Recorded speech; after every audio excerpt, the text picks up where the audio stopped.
রাজধানীর বাড্ডায় একটি বাড়ির পুরনো সীমানা প্রাচীর ধসে পড়ে 2 শিশুর মৃত্যু হয়েছে। তাদের নাম আয়েশা মনি ও নুসরাত। বুধবার বেলা 11:15টার দিকে উত্তর বাড্ডার পূর্বাঞ্চল 10 নম্বর লেনে এই ঘটনা ঘটে। মা তুমি মন খারাপ করো না, মা তুমি মন খারাপ করো না।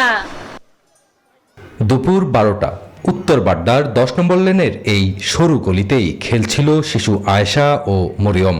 পাশেই একটি পুরনো বাড়ি ভেঙে নতুন ভবন নির্মাণের কাজ চলছিল, কিন্তু ভাঙা হয়নি সীমানা প্রাচীরটি।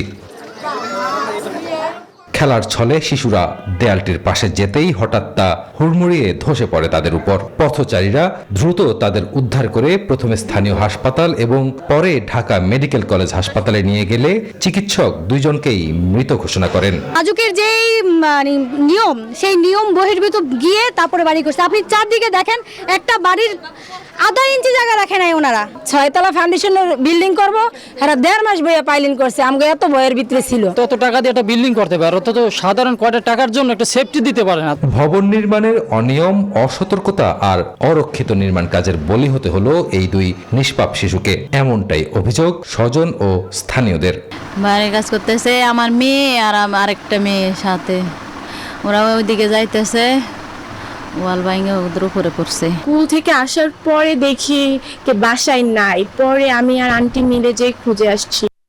নির্মাণের যে অনিয়মগুলো, সেই অনিয়মের আরেকটি চিত্র যদি আমি আপনাদেরকে দেখাই, আমার ঠিক পাশের যে ভবনটি, সেই ভবনটিতেও একটু খেয়াল করলে দেখবেন এই ভবনটিও ফেটে চৌচির হয়ে আছে।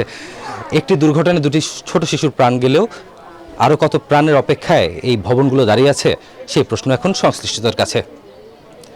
রাজু মাহমুদ, নিউজ 24, ঢাকা।